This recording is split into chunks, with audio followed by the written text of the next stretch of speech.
What's going on, everybody? Welcome to another Serious Angler Podcast Tuesday Night Live, powered by X2. Boy, that feels great to say that. That's so cool. But what's up, Joe? We got a guest host here tonight with us, Joe LaBarbera over at Big Bass Dreams, Alpha Angler Dog. Dude, it's good to have you here joining me. Yo, it's good to be back. I'm good. I mean, like the Great White North is, or at least New York, as I like to call the Great White North, is fiery right now, as you know. So life is good when the brown fish are biting, big dog.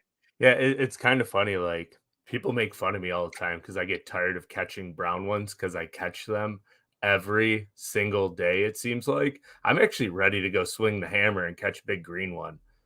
Oh, yeah. No, I don't get tired of it ever. But like I've only been doing it like full time for what's today, day 10 now? Yeah, So I'm coming up on a year here soon of doing it full time, and it's been incredible. I mean, just fun. I still have that like yearning to like get up at 3:30 and be out the door by 4 right now. So I haven't quite gotten to the dragging ass part. Yeah, speaking of that, I woke up at like 4 o'clock this morning. I think I laid back in bed, and then my alarm went off at 4:30, and I was like, I gotta leave in 10 minutes. Like, oh yeah, this is not good. Like, I'm to a point where I do not want to move because I'm just so sore from standing. And Erie has been pretty rough the last few days. Today was calm. Yesterday was calm, but the 2 days before that, it blew like 15 to 18 out of the southwest, and we're out there in like 3 to 4 footers all day long. And then a 19-foot bass boat gets rough pretty quick. Yeah. I mean, it's rough no matter what size bass boat you're in. Like your body takes a pounding, but I mean, I'd love to brag about my boat and be like, oh, mine's better than yours. But when you're out there on the Great Lakes, it's rough. That's just how it is. The one thing I do like about the smaller boat is it's more maneuverable, so I can kind of drive around the waves instead of over them, which is one nice thing. But what else is going on with you? I know you just recently quit your job and you moved into the full-time fisherman status. That's pretty sweet. Yeah. I mean, so I got a few camps that we're going to coach this summer. We have Kurt Dove's Pro Bass Camp. We have Candlewood Fishing Camp on Champlain, Candlewood Fishing Camp on Candlewood Lake in Connecticut. I got some filming gigs lined up. And of course, what is like super high on my priority list is the opens. I mean, my goal is to finish in the top 20 this year and get priority registration so I can fish all 9. I don't want to get left out of those Southerns like a lot of guys did this year, Oh, that getting into the open seems to be harder than just fishing the tournament these days, which is just absolutely insane, especially with the price of everything, and the entry fees are what, $1,800 a tournament. So it's brutal. So little recap back here at the home base. Bailey is out of town. I think he's in Minnesota hanging out with hanging out with the Humminbird boys, and he's up there on Sturgeon Bay, or is it Wisconsin, somewhere over there. And then Deacon is at Lake Oahe practicing for a Bass Fed regional tournament, I believe he is. So you're stuck with me and Joe tonight here on Tuesday Night Live. So without further ado, we have one of our 2 guests here with us. So let's get Jim in here and see what's going on. Hey, Jim, how's it going, man? What's up, boys? Good to see you. Yeah, thanks for joining us. Yeah, man. It's awesome to be here. It's a privilege. Absolutely. It's funny. Always... Jim and I only live like 20 minutes apart. I feel bad for Jim. Yeah. I was just gonna say, not long ago, I think Joey was sitting right next to me on this. Before my deck looked like a war zone, like it does right now. But Andy, you know that center pin that I run? I bought it from Jim. Oh, I know. You told me 19 times the first day we went out with it. He's like, I just got this for Jim. Yeah. Yeah, it's in good hands. So that's good. Be careful what you say. Yeah, really. I think I dropped it in the first 5 minutes. Like trying to learn how to cast it. I'm pretty sure I dropped it in the first 5 minutes. It's already not new. It's a lot like like when you're teaching somebody how to cast a spinning rod for the first time. It's kind of similar to that. Yeah. Just it's more like repetitive motion and kind of becoming very robotic with moves. And if you can do that, it's easy peasy. Dude, like I have that like ADHD bass fisherman on the front deck like movement thing going, and like my first time I tried to cast it, I didn't realize it's literally like that's what you gotta do. And I'm like trying to like flail my arms. Andy's like, you gotta knock that off. It's like just don't take your hand off the reel. That's the only thing. No matter how long I've been doing it, I still blow up a reel like 2 or 3 times a year. I feel like, without a doubt. Go to set the hook open-handed and the thing just.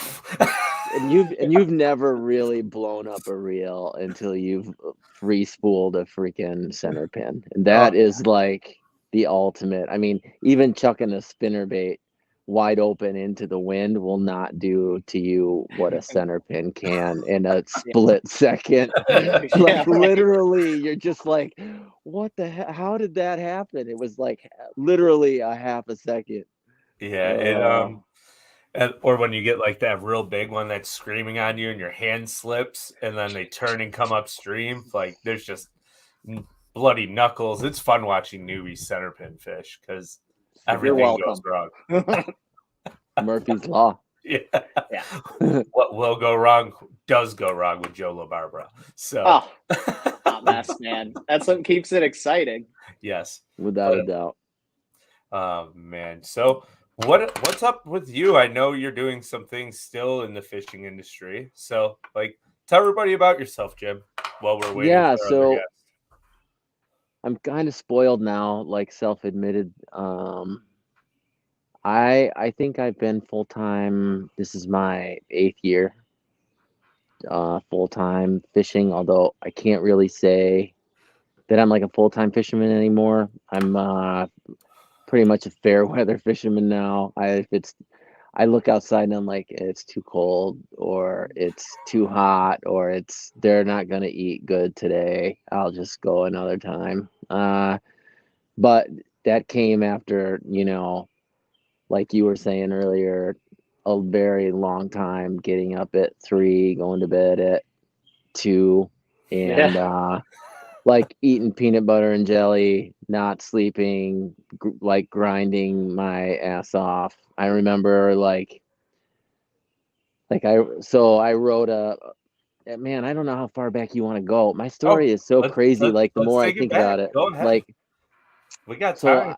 So I fished the opens, and I was sponsored by Weather Underground, which was amazing. And then right after we did that deal, Sinclair bought all of the weather networks. So they bought Weather Channel, Weather Underground, and so everyone was we were a little uncertain of like what that was going to be like. And then they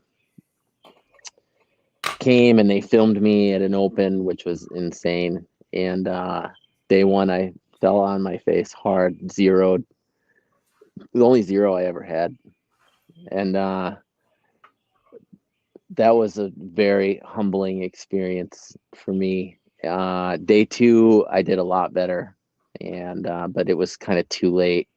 I was fishing Douglas Lake, and I put all my eggs in one basket in these. I should have gone north. If I ever go back down there again, I'm not going to fish the lake. I am going to be way upriver. But anyways, I don't regret that, but it was an experience,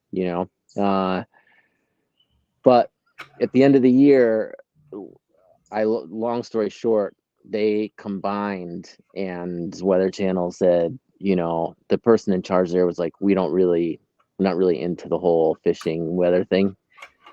So I had just quit my job and decided like I'm going like all in now. So I had to choose. It was either go get a job and, hustle and fish the opens again, or I had enough money that I could just try to make a go at just fishing full time and like being a content creator.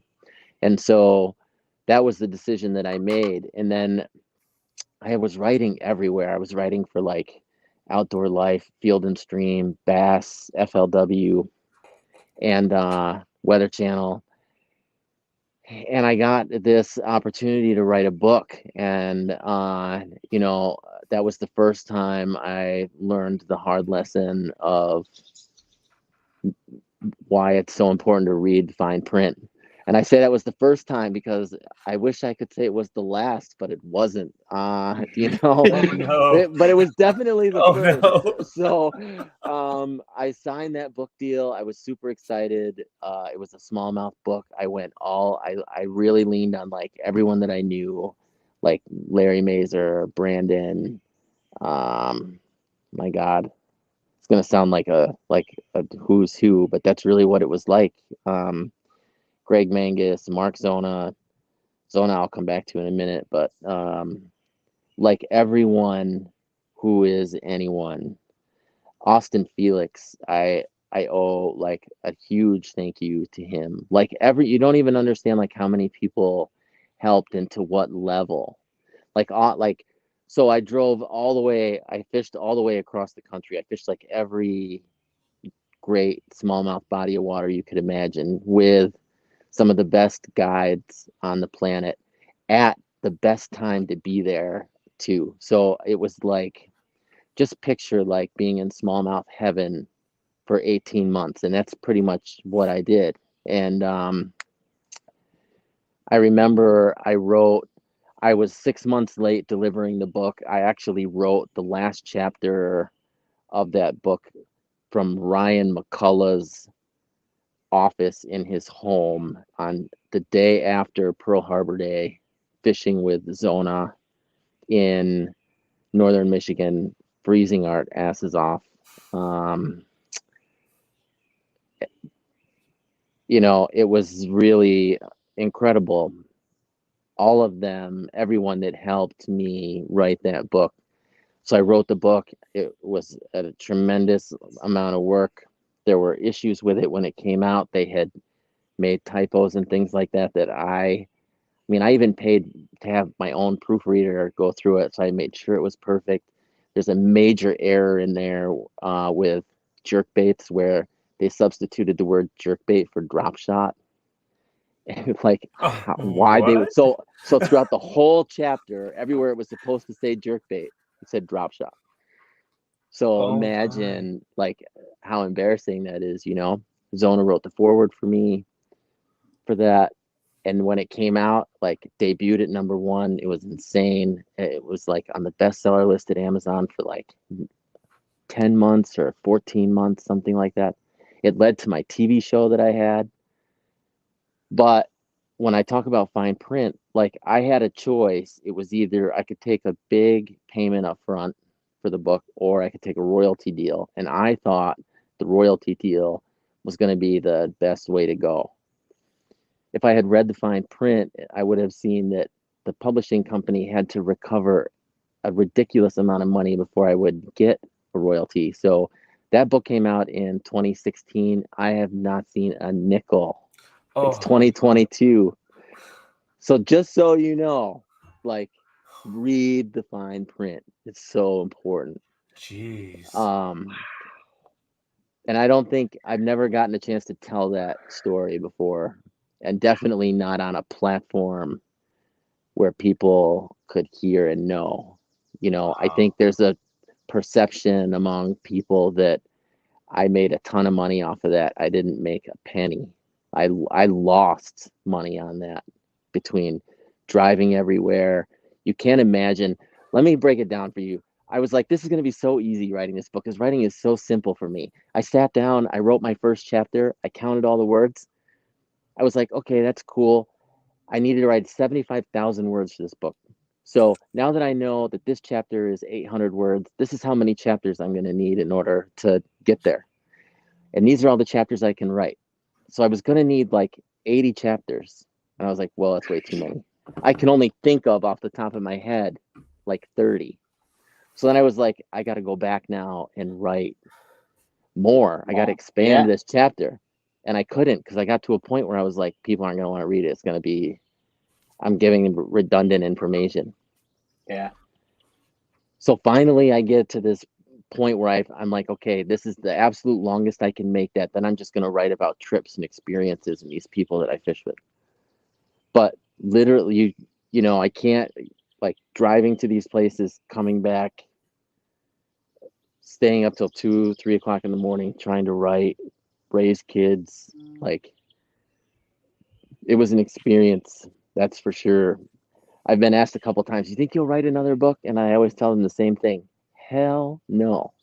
Not unless I am so bored with life, or I have this brilliant epiphany. And even then, I'm going to self-publish it, because, that experience of, basically getting nothing out of that. For 18 months of insanely rigorous work. Yeah, if you think it's easy to write a book, you sit down and try it sometime. That's what I would tell somebody. If you think it's easy, knock yourself out. And I hope you crush it. I really do. It's easier to get yourself on TV, which is not easy by any stretch of the imagination at all. But, c'est la vie. It did lead to my TV show. It led to so many other things, so many other opportunities, and I'm so grateful. I'm really happy with my life where I am right now. I'm not doing TV. I actually walked away from my show. I haven't told that story either. My youngest son, we're going to get real. My youngest son was diagnosed with apraxia. I want to say it was a year ago, which is a speech disorder. I had tried to get him diagnosed the year before that, but it was COVID. And it was basically you're not being seen by a doctor unless you're dying. So yeah. What apraxia is you talk, but at 4, he sounded like he was speaking German. He only said 4 words you could understand. So I was a partner in that company, Wild Outdoor Media, but because I was self-employed and a business owner, I couldn't afford the kind of insurance that I needed for my son at that time. So I had to make the decision to walk away from that company in order to be able to be here for him. So I walked away from that show. I walked away from that company, and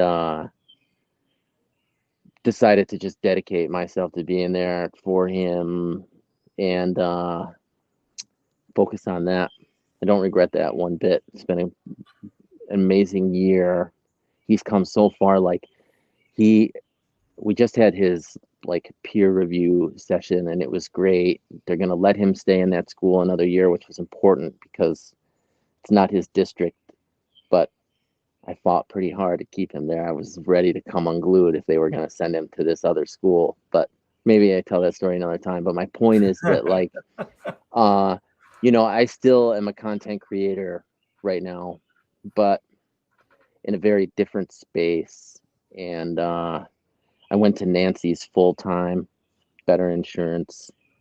Nancy's being Fat Nancy's, and still working with Stormer, but also my fiance, she's really brilliant, works at BlackRock Financial in Manhattan, and has a great job. And we both like to jet set. So any chance we get to get the hell out of here, we do. And actually next week, if our future guest gets on the show tonight with us, we're going to be with him in the Bahamas next week, which will be a much needed little vacay from this war zone that I'm sitting in right now. Literally, I feel the pains of the war zone. I just put a huge deck up myself. It's just oh, you can't even, dude. Look at the tree guys just left after totally destroying my yard. Oh man, but whatever. God bless them. Yeah, well, they work late.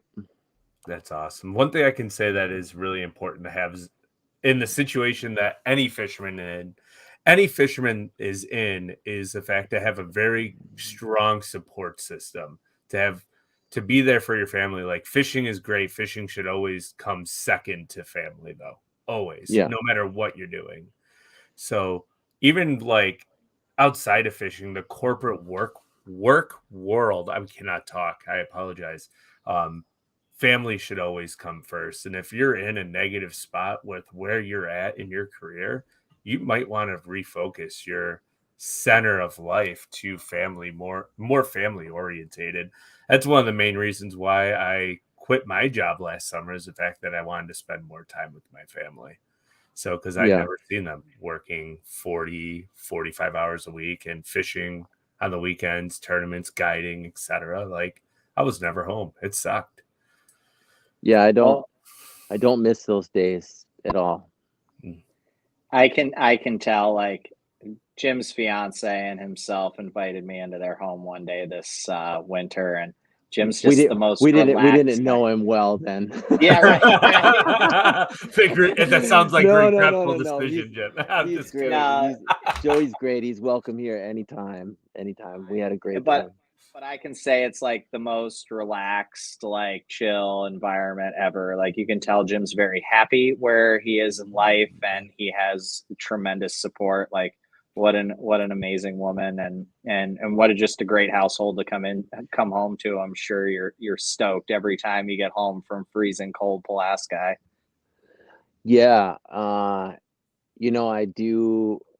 really enjoy where I am. I grew up in the sticks.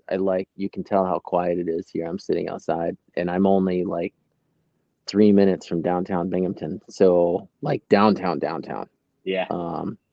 So I'm on the south side right now.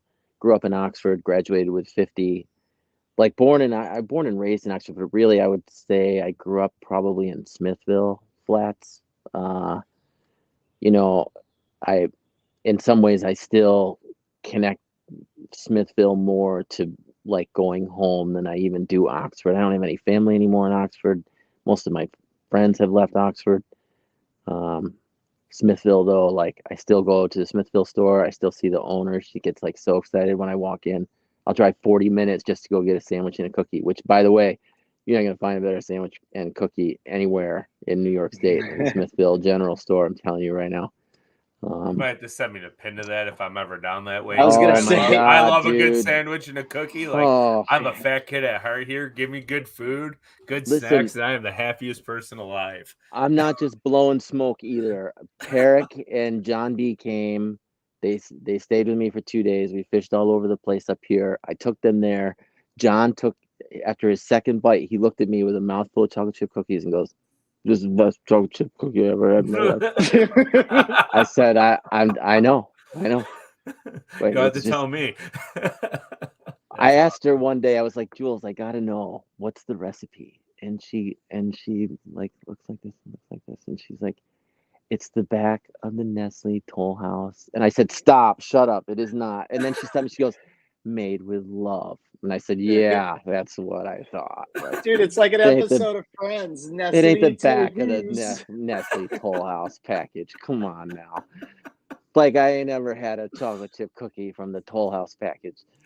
No, but she's great. And I love that. I love small town New York. I mean, we split time between here and Manhattan's great. I love the food. But I like quiet. I do. I will always gravitate toward that, I think. Although I really am a freaking Caribbean cowboy, man. We are making plans right now.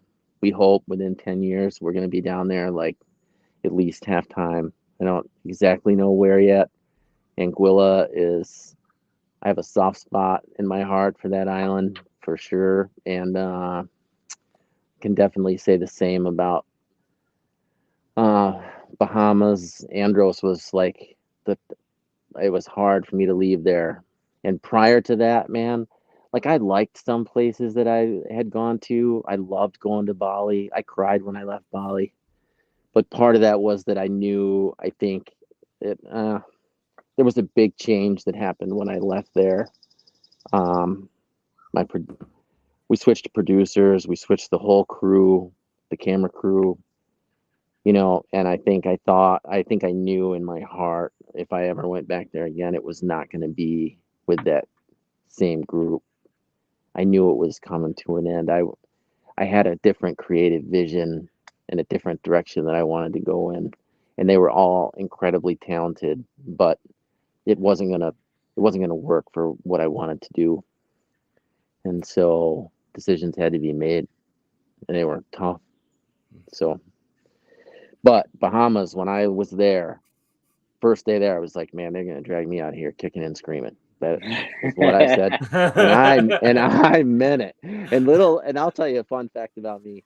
I do not eat seafood. I don't eat shrimp. I don't eat lobster. I don't eat tuna.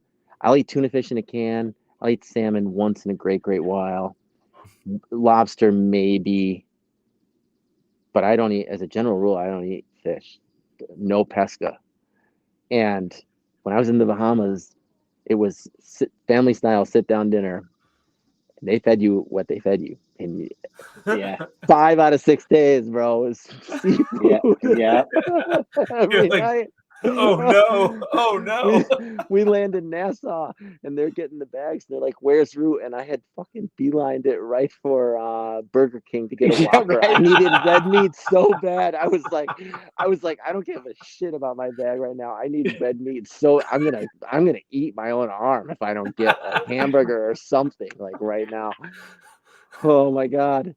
But yeah, but I'm also respectful, and when I do travel, I'll eat whatever's put in front of me. So I don't complain. I don't say anything. I ate fish for 5 out of 6 days, but the crew knew. And every time we would sit down and they'd bring it, I would look over and they'd have their heads down and they'd be like, oh, it's conch again. Like everyone else is ecstatic because they're all like, oh, this is so good. But here you are turning green in the face every spoonful going in. Oh my god! I'm like, is there any more of that Johnny cake left? Like, maybe I could get another half a loaf of that. But oh man, I bet you didn't know this is what you were signing up for tonight. Oh no, it's fine. We love rabbit holes here on the Angler podcast. So like, this is the unserious angler version, right? Yeah, that's fine. Man. I mean, we want people at their like truly authentic self when they come on, and that's what the whole point of the show is, right? Is like to allow people to tell their story and how it correlates back into bass fishing, because that's where we're at. And I mean, having you on specifically, I feel like we should just have you on as an entire show in its own, because it sounds like we have tons and tons of stories. So I do have a bunch. Speaking of the man, our late guest is here. I think Dancing with the Stars. Oh man! Yeah. So should we get the man on here real quick so we can say hi? Let me in, man. Oh, bro. Big man. Big man. Don't do that. Listen, man. The white man is running a tight ship around here, man. I'm sorry. No, you're good. You are good. I mean, I saw you at football practice earlier. So, right? Like, down there at the Commanders? I had to go up to the Commanders. My man, Big Z called me up, and Mark Mayhew, my old cornerback from the Tampa Bay Buccaneers, my rookie year, he's now the general manager, asked me could I come up and pour some concrete with the young fellas, because they have a young, lovely defensive line, and I was just helping them young men understand the game and how we want to go about mounting the rush for the quarterback, and we had fun today. Chase Young is an animal. That young man's going to be good. Sweat, Young, Payne, Allen, Wise. Oh my God! I'm telling you, they got a nice rotation. They're gonna do some special things this year, I think. I love it. Now, I do have a question for you since we're on the football talk. Oh. I live in Buffalo. You know, my Buffalo Bills. Von Miller. What do you think is going to happen there? Y'all better get the headless horseman and start playing better football.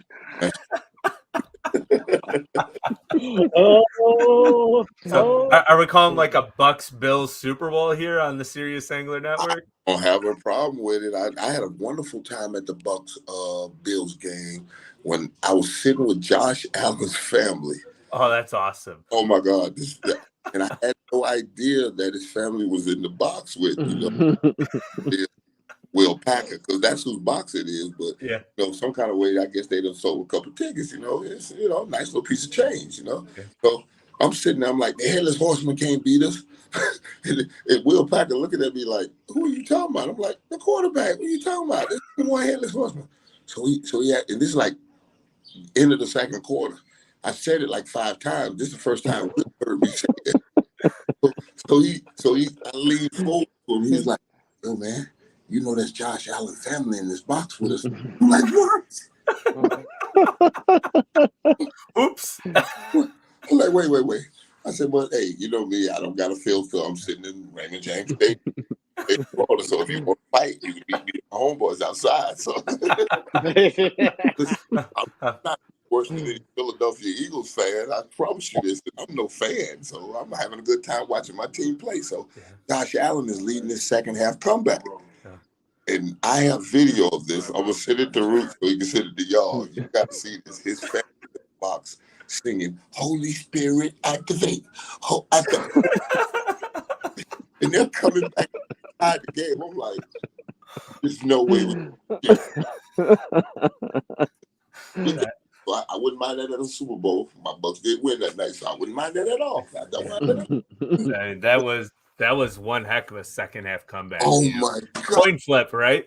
Oh Coin my flip. God. Like we stuck in mud and Josh couldn't do any wrong. He hit every pass. I'm like, are you kidding me? And I got to listen to his mom and girlfriend and dad. Holy Spirit, activate. Oh, they're clowning. They're right over my shoulder. I videoed a selfie. They right over my shoulder doing this. Oh, man. It was classic. It was a classic. That's amazing. Oh, one of those nights, boy. I'm just glad we won because I couldn't imagine what they'd have did if they won. They've been like dancing over you with pom-poms. Down on the 50-yard line because the Holy Spirit would have been loose in that thing, boy. Oh, geez. Well, I want to say thank you for taking the time to join us here tonight. So. No, I'm glad y'all held on long enough to catch me, man. I'm really sorry that I done shit. You know me. The CTE and the Commanders be acting up, and I totally almost forgot. My bad. Good job. No, you are perfectly fine. So, I mean, we got to hear Jim's backstory while we were waiting for you here, but tell us about your entry into fishing, Warren. What got you from the football field into fishing? And like, it seems like your Instagram is pretty much either football, coaching, or catching giant ocean fish or bass fishing somewhere. So it's either shot fishing or shot not fishing. Fair enough. I love that answer. From the Instagram, man. And I was very fortunate when I, left television and the NFL Network. I had a friend of mine, 2 comps down there in Marathon. He gave me a call and said, "Won't you come down and get fish with me?" I'm like, well, all right, it ain't like I got nothing to do. I'm a nice retired fat old has-been that used to be something. So let's go throw a line, see what bites. So long story short, I went fishing with him like half a month, every month for about 6 months. And when this went down, oh my God, I got a bug. And the bug was, you never know what's on the line. And when you never know what's on the line, you got to bring it up. Yeah. Oh. You got to bring it up. And whenever you got to bring it up, that was Bruce Smith calling me about the little Tony Baselli thing. I got to talk to him. Speaking of Bruce, that's awesome. I got Bruce Smith on speed dial. So what do you want, fella?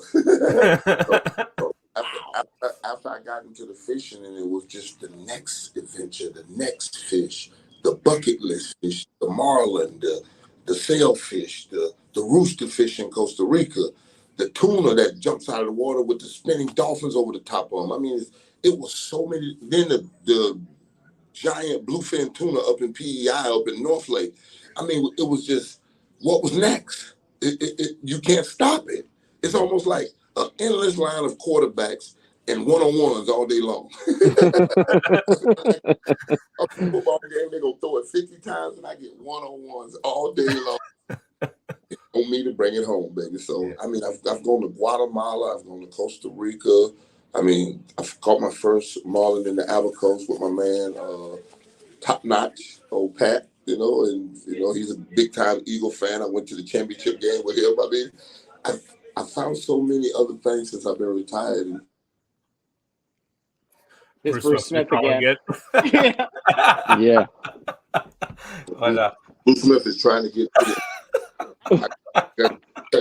I'm on the line for people. So once fishing, and then when Jimmy came in, it became even more fun because he has the same passion about it that I. And then compete and talk a little trash. And I can introduce him to fish. Because you up in New York, you only know tiger muskies and That's right. walleye and all of that. You know, we had a rule down in Marathon. Don't come tell us about your walleye because you're in the light tackle capital of the world, Marathon, Florida. You spend my shirt on it and speak this to you. You know what I'm saying? Florida Keys, just sit there, baby. It's a beautiful thing, but boy, the water in the ocean is nothing but an adventure every time you go. Yeah. So it's got to be hard to leave the salt to go catch bass every once in a while then. You know what? But I have an appreciation for it because I have one of the greatest bass lakes in the world in Lake Okeechobee, and I had never, gone and really, took it on and really experienced it until Randy Moss just kept bugging me. You're going to take me to Lake Okeechobee. I'm like, all right, man, that's a West Virginia boy's dream is to go to Lake Okeechobee. Okay, let me go. Let's go to Lake Okeechobee. Is this what you want? And this what you want.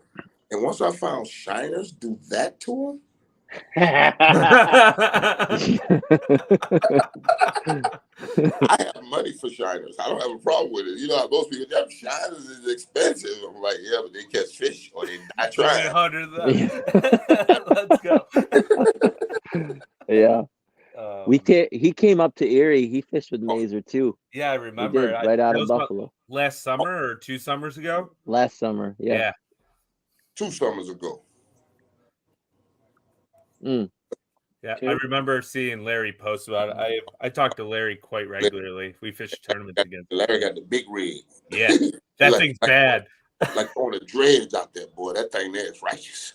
When you catch 2 bass at one time, I think we're talking a little brown dog tackle A-rig talk. Brown dog tackle. Yeah. Talk about it. Them boys make good tackle. I like them boys. So, I mean, if you can not compare a smallmouth to a marlin, but like a smallmouth for light tackle, how would you appreciate that fight?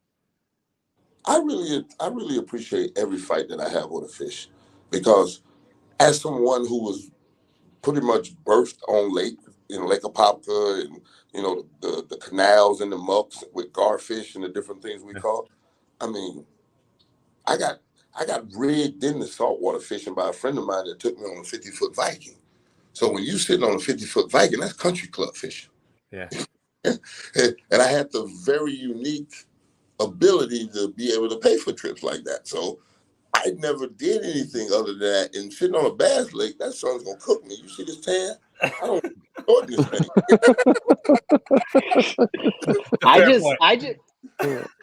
I want to get Warren down to Fat Nancy's and see him on the river with Jim one day. I think that'd be awesome. Oh, it's like 20-degree temps and put all the hand warmers in. I'm kidding. Warm. We'll get him when it's warm. We'll do like the last week of September when all those salmon start coming in. Oh. Yeah, he's been to. You guys can have fun. Yeah, I'm not going there. Has he? Not when it's cold, though. Not when it's cold. 20? Those are the fun days. Oh, Andy and I were out there when it was single digits one day this year. It was January. Warren knows this Yankee ain't going out there in that. Brett Fall when it's that cold. Yeah. Go to Green Bay, chest Brett Fall when it's that cold, or Philadelphia to chase Donovan McNabb when it's that cold. No way. Nothing works. And it's for a championship. So I don't know about you fellas, but I like warm, baby. My people subtropical. Oh man, I love this. So I mean, going forward here, you guys are giving away like a South American trip, right? At the end of the month. So kind of dive into that. That's the whole point of this show. So Golden Dorado, like, right? That's what I remember. Like, that's my dream. I want to go down to Argentina and chase some Golden Dorado. So I know you followed all. So I know you've entered a contest and followed all 3 of us. Well, I mean, I followed everybody already. So yeah. That's somebody told me that a long time ago. That's why I'm finna go buy me one of these lotto tickets. That number big, boy. Oh, I'm sure. Hey, $1 in a dream, right? $1 in a dream. No, I'm gonna put $100 in a dream on it. How about that? Fair enough. I'm gonna up my chances by a couple percentage points. Just a couple, just maybe a .0004, but something. But I'm putting $100 on this one, boy. Start spam clicking the enter. Yeah. Quick pick. Don't worry about your numbers. They ain't never gonna get. But for you, he chose you. Oh man. So yeah, let's dive into it. Who wants to start off and talk about the trip that's going to be coming? Yeah, so they reached out to us. They asked if we would do a giveaway to go down there. We were super stoked to do it. I don't think either of us have ever been down there. And it's funny because when I went to Bali and caught GTs, I was like, I want to do this for the rest of my life. And the guy who brought me there is from Argentina. His name's Marcelo. And he goes, And I go, what do you mean, Like, if this isn't, by the way, we were popper fishing for them, top water. Like, incredible. And this was right after I watched the Planet Earth thing where they're eating the freaking birds. So I'm on top of the world right now. And I missed one that they said was like over 100 kilos, which is like a three. I mean, so you already know why next trip after this is going. Yeah. And that fish that I missed, I mean, I fought it for like 2 seconds, but he almost pulled me over the rail. It looked like a Toyota pickup truck in the freaking water. But I said to him, I was like, if this doesn't do it for you, then what does? And he goes, Golden Dorado. Like, he didn't even hesitate. He's like, if I can fish for any species, it's Golden Dorado. Wow. So in my head, I was like, what is that? Whatever. I don't know. I don't even care what the hell it is, but I need to go do it then. If he's saying it's better than this, so we're going to find out. Yeah. But the best part about it is 2 people get to come with us. So it's not like most contests you see, it's like, they're going to be one winner, which, one person would have enough fun with us. But, if you get to bring someone else with you like your dad or, your best friend or whoever, you get to bring somebody and come with us and fish.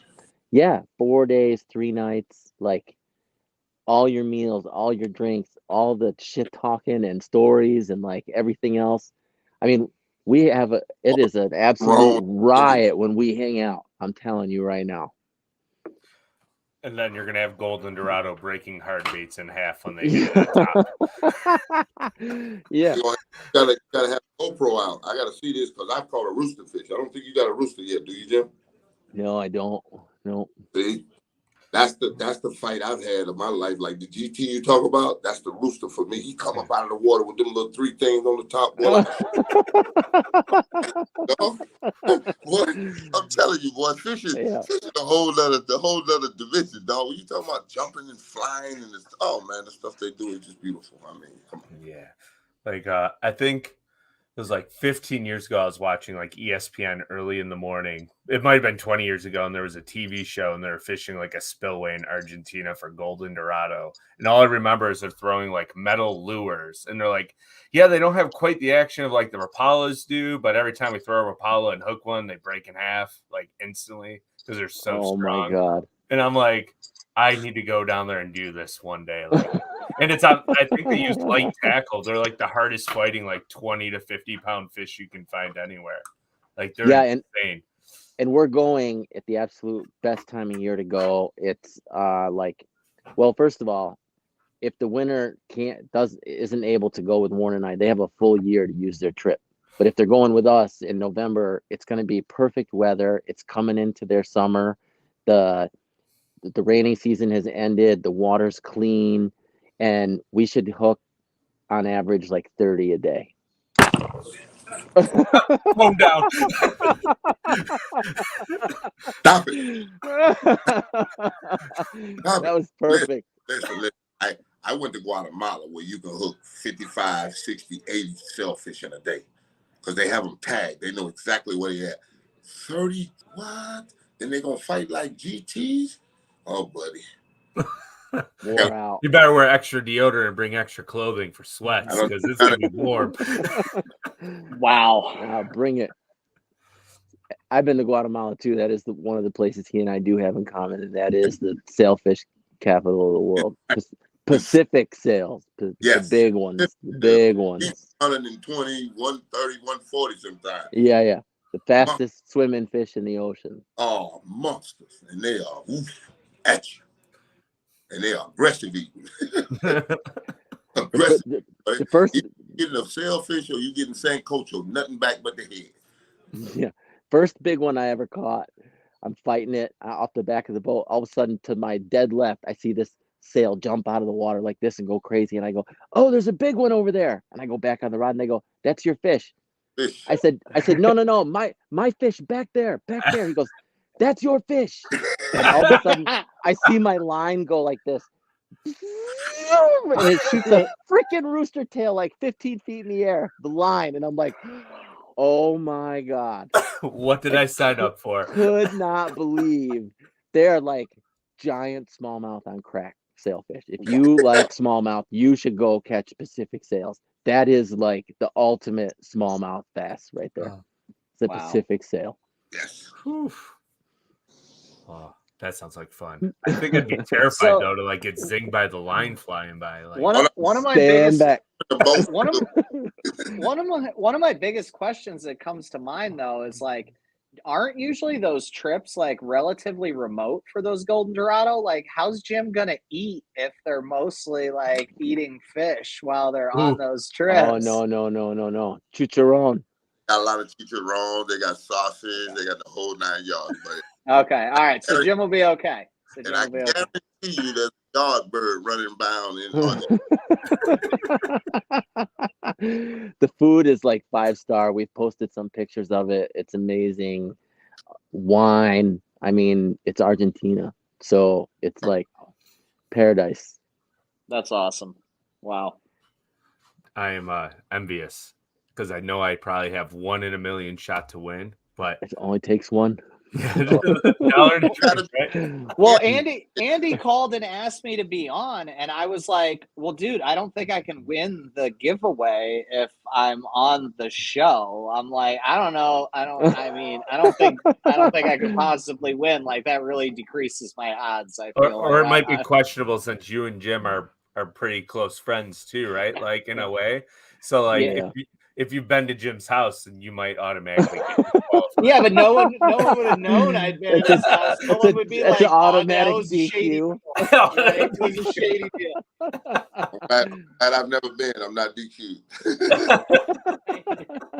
Well, I don't know if you could be because your name is on the trip, right? So I'm just checking, making sure I ain't DQ. There's no way. He's going to get left out, Andy. He's checking all. He's reading the fine print. Yes. Yeah, thank God. At least one of us is. Right. Oh man. Yeah. Should be great. So you have the whole month to enter. You just have to follow all 3 of us, me, Warren, and the Don Joaquin River Lodge. Tag a friend in any of the posts. You can enter as many times as you want, enter 1,000 times, whatever. And then Don Joaquin River Lodge will pick the winners. One winner, and that person gets to bring somebody with them. There it is. Incredible. See, you can win and you can take him. There you go. You're in. I don't know if you want me and Joe to come with you guys. Like that would be capital shit show. Like, yeah, right. You might have to be able to handle the root and sap thing because it's going. Oh my God, they don't even know. They're gonna find out though. They're gonna find out. I gave a little bit right here. They don't person. I'm in. Oh man. No, I just want to go catch some GT. Like that's bucket list for me as well. So 100% like Australia. GT, I'm telling you right now, the best place to go though is Indonesia. Going to Australia for no GT. I go to Australia for a monster black marlin. They got them over the top. They have the hardest fighting GTs in Indonesia because they swim in like 25, 30 knots of current. So you're fighting the fish and the current on top of it. Yeah. I think like Murray cod, biceps and triceps right there. Shoulders. I think like 100 pound like Murray cod would be on my list too. Yeah, I know. Sure. GT fishing is the hardest thing I've ever done physically, even harder than like tuna, tarpon. It's not necessarily fighting the fish; it's the all day casting all day. Yeah. Your back will feel broken by the end of the day. Right? Yeah. Oh yeah. We Dude, can't- they throw like 150 gram plugs. Like I know the GT Yeah. Buster who's on cast, he like 150 gram top water plugs. Like unreal. And the Yeah, dude's yeah. a pro rugby player, just owns the rod and bait, dude. Owns it all day. Sounds Yeah, like if you- Warren's type of fishing. You need to go. I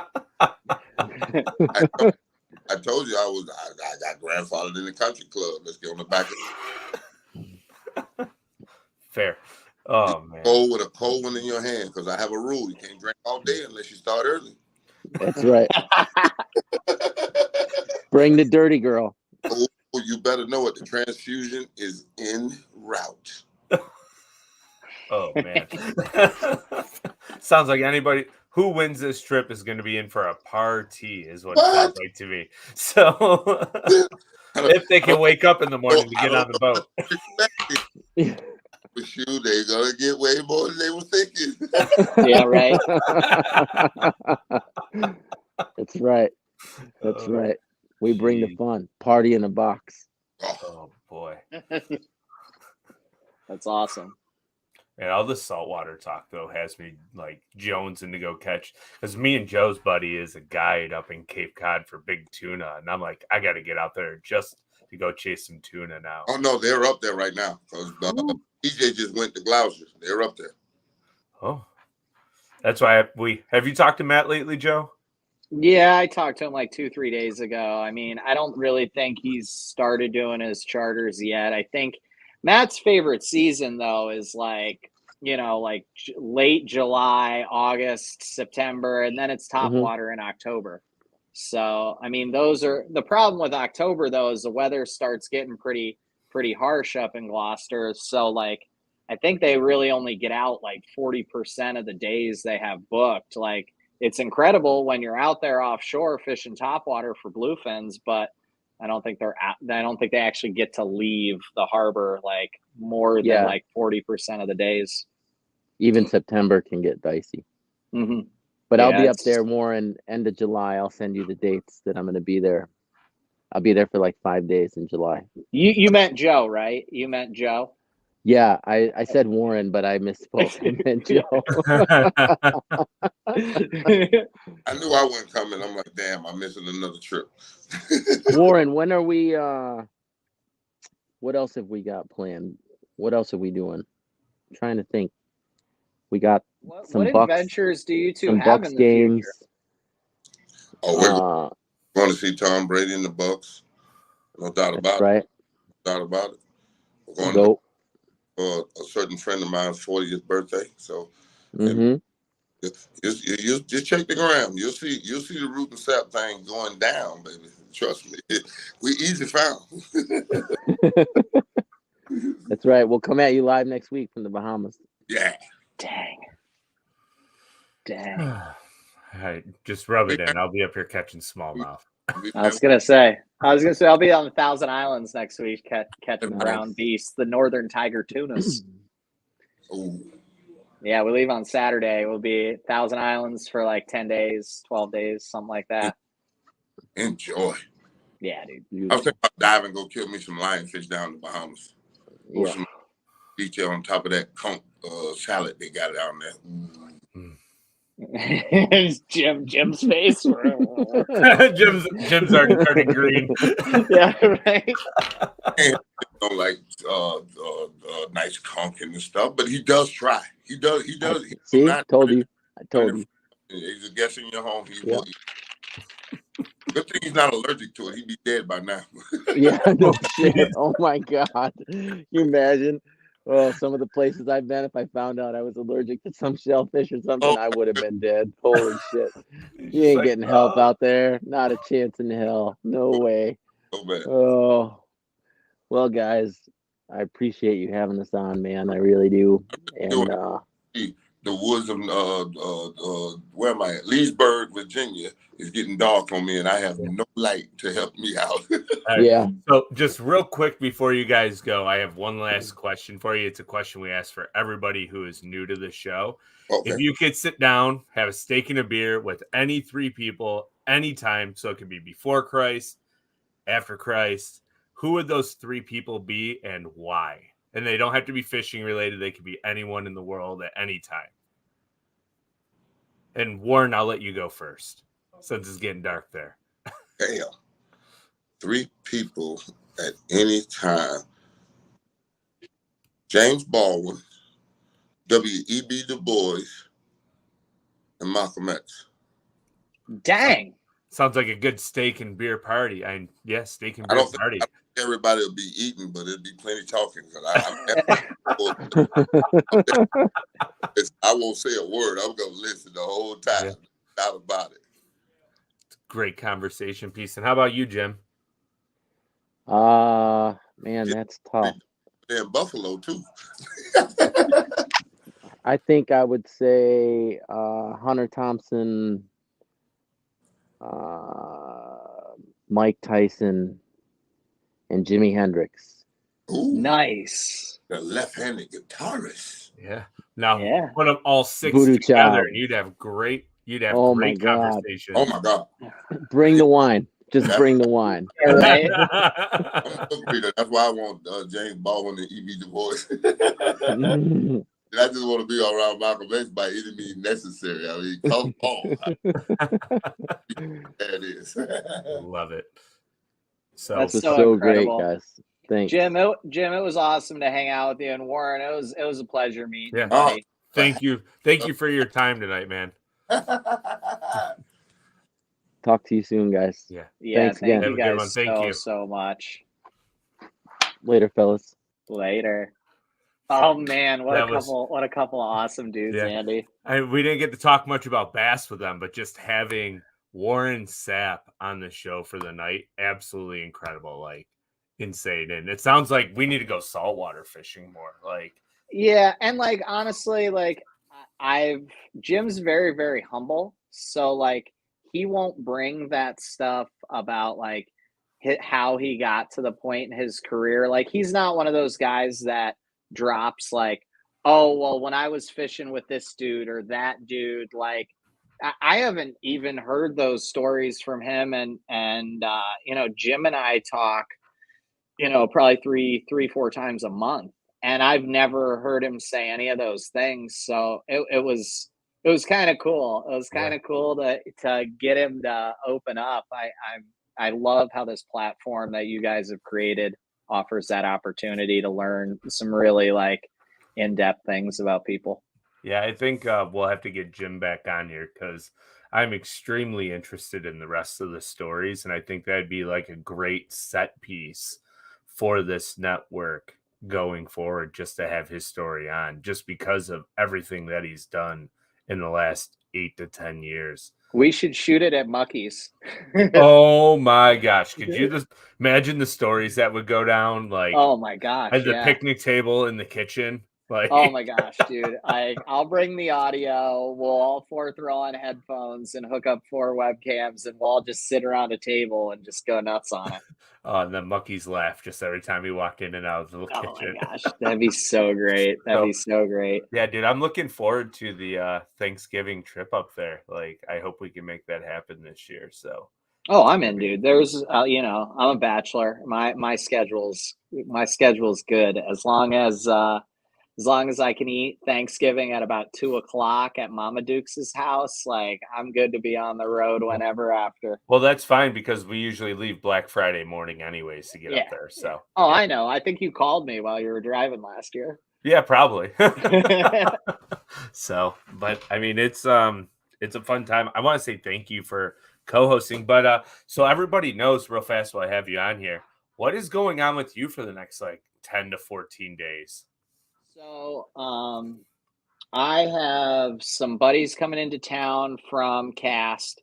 Some of them are going to do like they're going to help me with some content creation on Oneida for like 3 days. But I think one of the days in the middle is going to get canceled because of severe thunderstorms.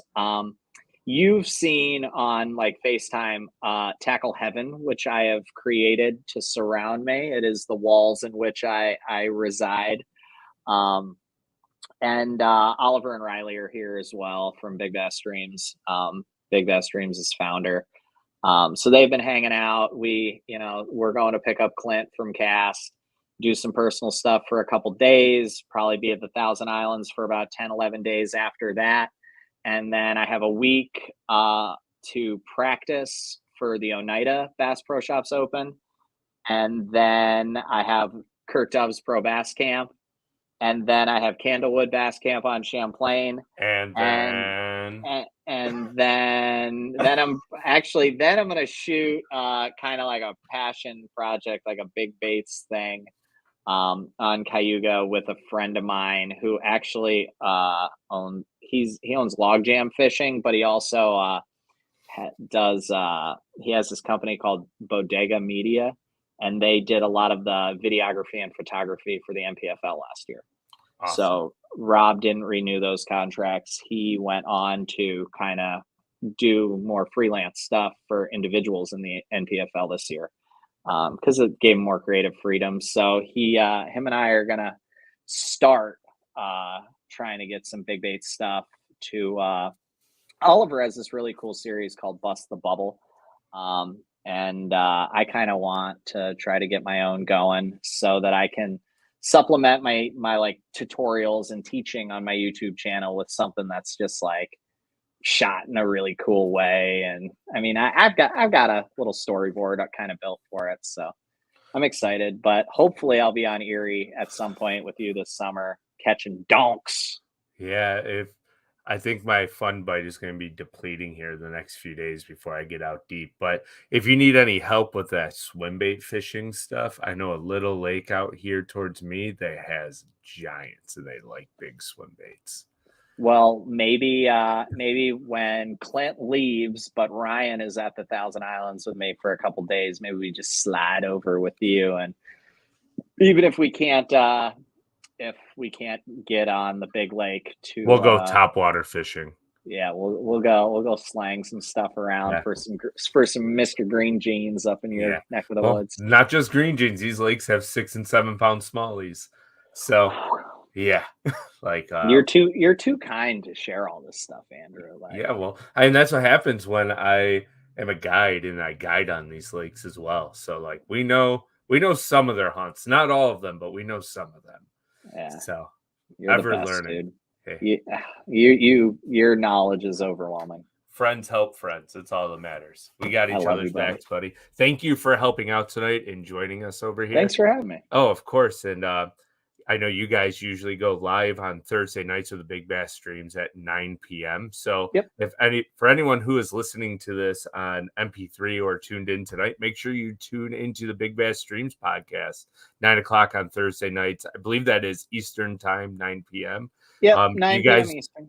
You guys usually do a pretty big giveaway too, right? You still doing those here and there? We've kind of, so this is what we did is in past years when we did giveaways, well, I say I wasn't part of the dream team yet, but when Oliver did giveaways, he would take them down so that people weren't like trying to like enter them post the show. So it was just like a live thing. So most of the ones where we do a giveaway, we take down, but we didn't do one when like Polinick was on, and we left that episode on the Big Bass Streams YouTube channel. And we've had like Big Bass Streams Australia, which are the Murray Cod guys, Big Cod Dreams. Had a bait maker, Throwback Baits, make some pretty cool baits, usually like wakes and stuff. And like this week we have Paul Smith from Piz.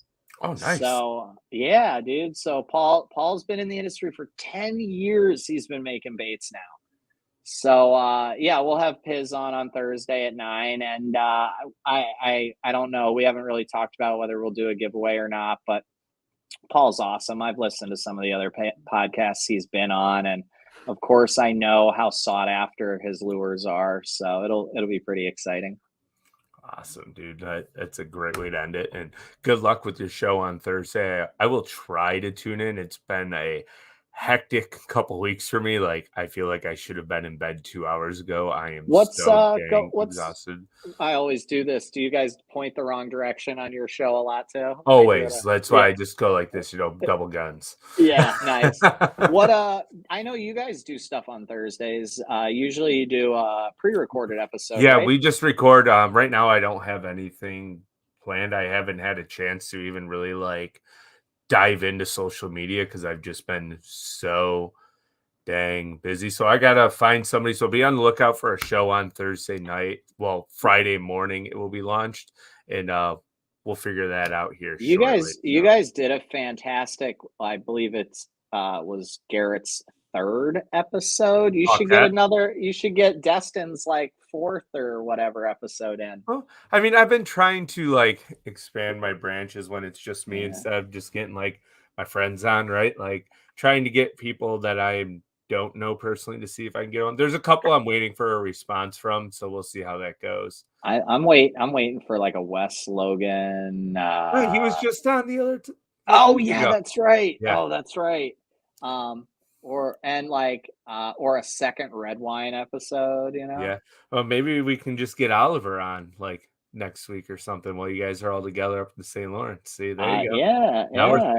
We'll see. I'll ask him, dude, when he has clients, like yeah, I get it. Or not clients, but like family and stuff in, like he doesn't always like he entertains like these so many of these folks like that come to chill. Or I mean, dude, I'm just like, I'm saying this all like envious. Like I wish I had people traveling in to like hang out with me, like but we'll come and see you. I'll honestly, like, Thursday is probably like the day that Ryan and I would be coming over to see you, buddy. Next Thursday?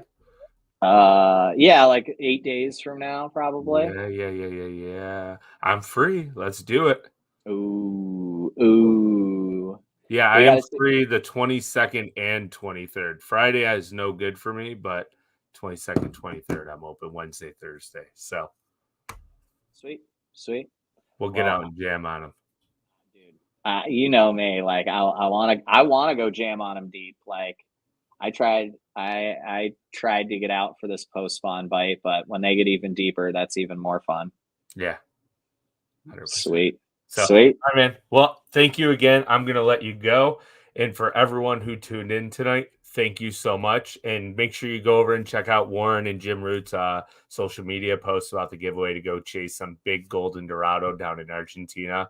That's one of my dream bucket list trips. I just hate flying, and it's like a 12-hour flight. So whoever wins, good luck to you and have a ball. So for now, though, from here at the Serious Angler Network, everybody have a great night.